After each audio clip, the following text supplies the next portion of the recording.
Investasi saham belakangan ini kan menjadi tren ya, khususnya di kalangan milenial nih. Nah, fenomena ini sepertinya yang kemudian dimanfaatkan oleh sejumlah oknum yang sengaja merekomendasikan atau mempromosikan suatu saham dengan berbagai cara supaya banyak orang yang beli saham itu dan akhirnya membuat harga sahamnya otomatis akan naik. Nah, aksi inilah yang sering disebut pom-pom saham ya. Ada yang bilang kata pom-pom ini tuh berasal dari bahasa Inggris yaitu pump, artinya pompa, sehingga pom-pom saham tadi bertujuan untuk memompa harga sahamnya ya. Aksi pom-pom saham ini juga sebetulnya sudah marak terjadi dari dulu. Cuma karena sekarang ada sosial media, jadi aksi pom-pom ini menjadi semakin terlihat jelas. Dan menariknya bukan cuma di Indonesia nih, tapi juga ada aksi pom-pom yang di luar negeri. Saham-saham apa saja sih yang jadi target pom-pom ini dan siapa pelakunya? Kita akan bahas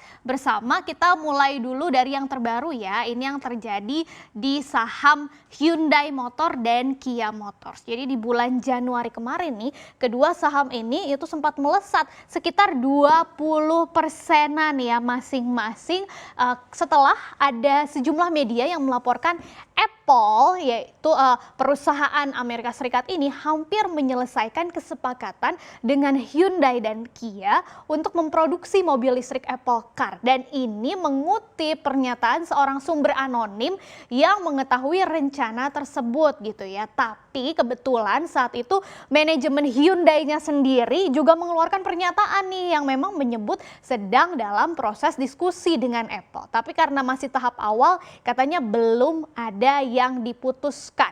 Dan di laporan tersebut juga dikatakan bahwa Hyundai ini sedang dalam diskusi untuk mengembangkan kendaraan listrik self-driving pada tahun 2027 mendatang, serta mengembangkan baterai di pabrik Amerika Serikat yang dioperasikan oleh Hyundai dan Kia ya.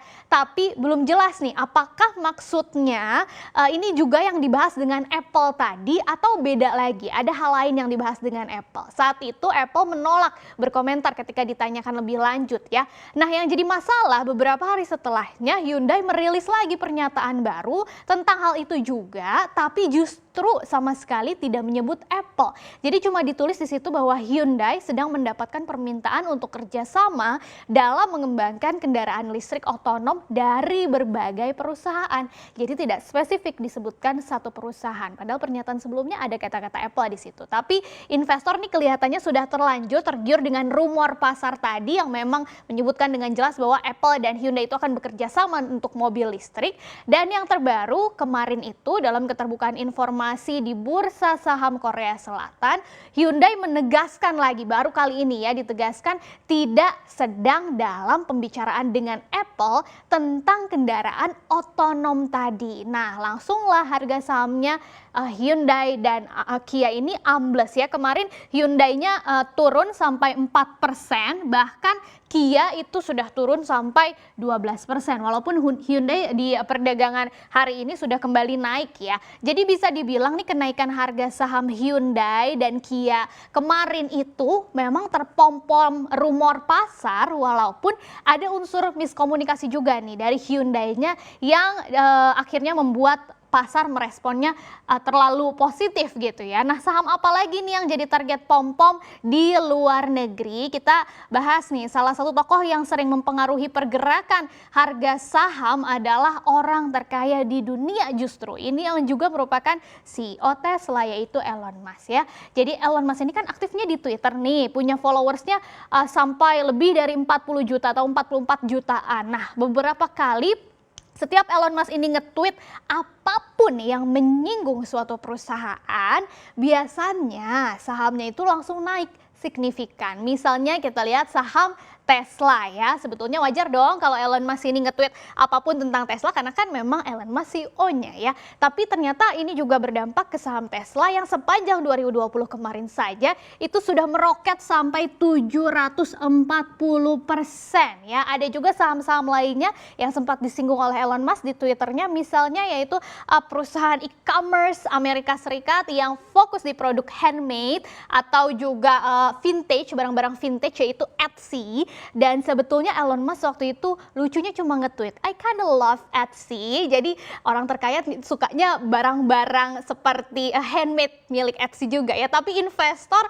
langsung berburu saham Etsy begitu nge-tweet Elon Musk, sampai akhirnya meroket waktu itu sebesar 9%-an ya waktu itu. Dan begitu juga dengan saham lainnya, ini ada saham perusahaan video games yaitu Cyberpunk yang sahamnya juga sempat naik sampai 12%-an setelah Elon Musk juga nge-tweet kalau game Cyberpunk ini bisa dimainkan di salah satu mobil Tesla yaitu yang model S. Dan masih ada lagi beberapa saham lainnya yang sempat disinggung oleh Tesla. Bahkan bukan cuma saham aja nih, Elon Musk juga sempat menyinggung Bitcoin, langsung harganya meroket ya. Nah, selain tokoh-tokoh ternama seperti Elon Musk tadi, aksi pom-pom saham ini ternyata juga bisa dilakukan oleh investor-investor retail di Amerika Serikat yang tergabung dalam sebuah komunitas yang belakangan ini terkenal banget yaitu Reddit Wall Street Bets ya. Tapi agak berbeda nih, aksi pom-pom saham Reddit ini tujuannya justru untuk melawan aksi para bandar yang memang selama ini sering memainkan harga saham tadi dan akhirnya merugikan investor retail ya. Dan biasanya Reddit ini juga mengincar saham-saham yang memang harganya sudah terpuruk gitu. Jadi komunitas ini tuh menyatukan kekuatan investor-investor retail di Amerika Serikat untuk ramai-ramai memborong suatu saham sehingga membuat harganya naik. Kita lihat yang paling populer adalah GameStop ya. Belakangan ini GameStop ini sahamnya naik sampai lebih dari 1.600% itu dalam kurun waktu sebulan aja, kurang dari sebulan gitu ya, langsung naik begitu dimainkan oleh Reddit gitu. Kemudian saham-saham lainnya yang juga menjadi target komunitas Reddit ini misalnya adalah Nokia. Harganya itu juga sempat dibuat naik sampai sekitar 40% waktu itu ya, sama juga kira-kira sebulanan waktunya. Kemudian BlackBerry ini juga sempat meroket sampai lebih dari 200%, sampai juga ada perusahaan lainnya begitu ya yang juga mengalami kenaikan signifikan setelah dimainkan oleh Reddit tadi, kali ini di bidang hiburan yaitu AMC yang harga sahamnya terbang sampai lebih dari 900%, hampir mirip seperti GameStop tadi ya kenaikannya. Nah, selain di luar negeri ini juga terjadi nih fenomena serupa di dalam negeri ya, apalagi karena tadi investor retailnya sudah naiknya sangat signifikan begitu ya. Jadi kemungkinan juga banyak investor retail yang baru masuk belum terlalu paham tentang dunia pasar modal sehingga banyak yang tergerak juga nih dengan aksi sahamologi yang ada di dalam negeri. Misalnya ada Ustadz Yusuf Mansur dengan paham mansurmologinya itu juga pernah membahas beberapa saham misalnya Garuda Indonesia atau BRI Syariah, BRIS dan juga grup MNC. Walaupun memang Ustadz Yusuf Mansur ini menekankan ya bahwa tujuannya berinvestasi di pasar modal itu bukan untuk mencari keuntungan aja, tapi betul-betul untuk menjalankan ibadahnya justru ya, jadi menolong BUMN gitu katanya. Tapi banyak akhirnya yang membeli saham-saham yang disebutkan oleh Ustadz Yusuf Mansur, kemudian harga sahamnya meroket. Begitu juga dengan anak presiden Kaesang, kita sering sebutnya sangmologi. Di Twitter juga kayak Elon Musk sering nge-tweet gitu ya, screen capture harga saham atau apapun tweetnya, misalnya berapa saham Antam atau juga PGN atau yang baru IPO WMMU gitu ya. Ini berapa saham yang kemudian harga sahamnya naik beberapa saat setelah Kaesang nge-tweet ini. Jadi kekuatan followers itu betul-betul nyata. Ada lagi bahkan artis seperti Raffi Ahmad belakangan di Instagram, kalau Raffi Ahmad ya waktu itu terang-terangan langsung bilang bahwa waktu itu Raffi membeli salah satu saham yaitu Mcash dan katanya waktu itu untungnya sampai 20%-an gitu ya, dan waktu itu sih emang harganya naik tapi begitu berapa hari setelahnya langsung turun juga harganya. Dan ada juga ini Belvin ya, disebutnya Belvinmologi, itu juga sudah terkenal di mana-mana, beberapa saham juga banyak banyak disebutkan oleh Belvin, salah satunya film, kemudian juga Lotte Chemical Titan, dan Energi Mega Persada. Ini beberapa saham diantaranya gitu ya. Dan melihat fenomena ini juga akhirnya membuat otoritas bursa dalam negeri itu mengatakan supaya para influencer-influencer ini harus berhati-hati. Kalau memang tujuannya untuk mengedukasi, harus lebih dijelaskan gitu ya, lebih terbuka lagi tentang bagaimana sih cara mereka berinvestasi, tips-tipsnya apa aja. Jadi bukan cuma ngomongin satu saham spesifik aja gitu. Dan diingatkan juga buat investor-investor retail yang baru masuk itu juga harus belajar kepada yang ahlinya.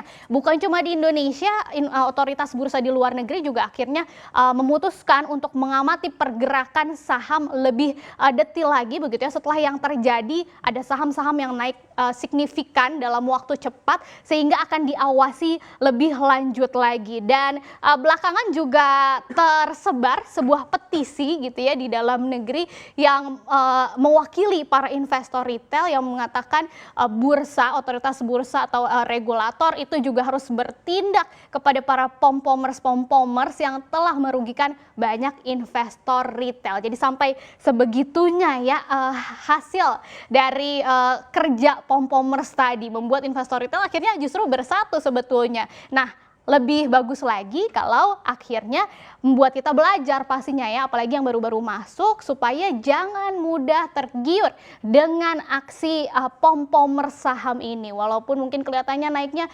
signifikan, tapi balik lagi harus memperkaya diri dengan ilmu-ilmu supaya lebih mantap lagi berinvestasi di dunia pasar saham dan pastinya dapat cuannya juga lebih besar lagi. Demikian, kita kembali ke Maria Katarina.